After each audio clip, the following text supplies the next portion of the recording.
নমস্কার বন্ধুরা, আজকে আমি তোমাদের জন্য আরেকটা অন্য রকমের ছোট্টখাটো মিনি ব্লগ নিয়ে এসেছি। তো দেখতেই পাচ্ছ বেবি শাওয়ারের মানে আমার জায়ের আজকে 7 মাসের সাথ দেওয়া হলো। তো সেটারই একটা ছোটোখাটো ভিডিও করেছিলাম আর সেটাই তোমাদের সাথে শেয়ার করছি।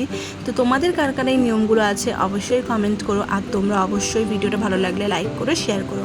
আর দেখতেই পাচ্ছ এইখানে আমি সব খাবার একটু একটু করে খুঁটে নিচ্ছি, কেননা সব খাবার তো একটু একটু হলেও খেতে দিতে হয়। তো সেই জন্যই সব খাবার একটু একটু করে নিয়ে সেটাকে আমি মাখিয়ে আর কি খাইয়ে দেবো। তো পাশ থেকে তো আমার দেওয়ার ইয়ার্কি মারছে যে তুমি এগুলো খুঁটে নিচ্ছ কেন, তুমি কি খাবে, এই জন্য এরমভাবে ইয়ার্কি মারছিল। আর কার কার এই নিয়মটা আছে। আর ওকে খাবার অনেক রকমেরই দেওয়া হয়েছিল, তার মধ্যে যেটা স্পেশালিস্ট ছিল যে মাছটাই আমরা 7 রকমের দিয়েছিলাম। আর তারপর তো সব রকম রয়েইছে। তো এই যে দেখতেই পাচ্ছ আজকেই দেওয়া হলো, মহালয়ার পরের দিন একদম 23 অক্টোবর। আর এই জন্যই খাইয়ে দেবো, আমিই খাইয়ে দিয়েছি। হ্যাঁ, তো এই যে খাওয়ানোর পরে তারপরে আমার বরকে ডাকবো আমি যে তুমি একটু আসো, একটু এসে তুমি বড় হও, একটু আশীর্বাদ করো, করে একটু পায়েস খাইয়ে দাও। তো আমার বর তো সারাক্ষণই ও ভাইয়ের বউ, বুঝতেই পারছো, সারাক্ষণই ওর পিছনে লাগতে থাকে, ইয়ার্কি মারতে থাকো। তো দেখো এসে কিরম ধরনের মজা করবে পায়েস নিয়ে।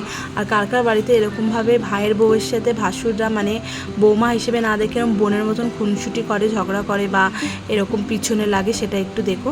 তো ওর জন্য ছোটো একটা গিফট নিয়ে এসেছিলো, সেটাই আর কি দিল। রাখিতে একটা পাওনা ছিল, তারপর এটার তরফ থেকেও একটা মিলিয়ে একটা দিয়েছে। এখানে ইয়ার্কি মাছে দেখতেই পাচ্ছ ও এক গাদা পায়েস তুলেছে ওর মুখে দেবে বলে। আর ও বারবার বলছে দিদি দেখো কমা নামাতে হলে, আমি নামিয়েছি, এবার দেখো পুরো মুখে পুরো ময় করে দেবে। ওই যে চার ধার করে দিয়েছে, দেখতেই পাচ্ছ। এরকমই চলতে থাকে আমাদের বাড়ির মধ্যে। অ্যাকচুয়ালি আমাদের বাড়িটা হচ্ছে জয়েন্ট ফ্যামিলি, তো এরকম ধরনের হাসি খুশিও চলতে থাকে, আবার একটু রাগ অভিমানও চলতে থাকে। তো কাদের কাদের ফ্যামিলিতে এরকম হয় অবশ্যই কমেন্ট করো। আর তোমাদের ভিডিওটা ভালো লাগলে অবশ্যই কিন্তু শেয়ার করো। আর তোমরা বলো যে কী হতে পারে, কী হবে আমার জায়ের। দেখো আমার ঘরে দুটো মেয়ে আছে, তো আমরা অবশ্যই সবাই চাই এই ঘরে বেশ একটা ছেলে হলে ভালো হয়। বাকিটা ভগবানের ইচ্ছা, আর জানি না কী আছে। আর ছোটোখাটো যে একটা খেলা মতন হয় যে ওই যে গামলার নিচে রাখলে কী হয় দেখার জন্য, তো আমি সেটাই করেছিলাম। মানে এটা একটা মজার জন্য, আমার জায়েরও ইচ্ছে ছিল যে দিদি তুমি কিন্তু এটা করবে, মানে এটা একটা মজা বলতে পারো, এক ধরনের নিয়ম যে চলে এসছে, আমরা সেটাই করেছি। তো এইবার দেখো আমার যা কী তুললো, চলো।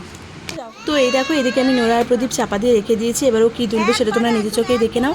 আর একটা কথা জানো তো, আমি আমার 2 সন্তানের বেলাতেই কিন্তু প্রদীপ তুলেছিলাম। আমার ক্ষেত্রে কিন্তু খেলাটা সত্যি হয়ে গেছিলো। আমি জানি না এটা কতটা সত্যি বা মিথ্যে, তোমরা অবশ্যই কমেন্ট করে সেটা লেখো।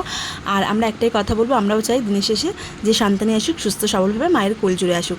ভিডিওটা ভালো লাগলে লাইক করো, শেয়ার করো, কমেন্ট করো। টাটা।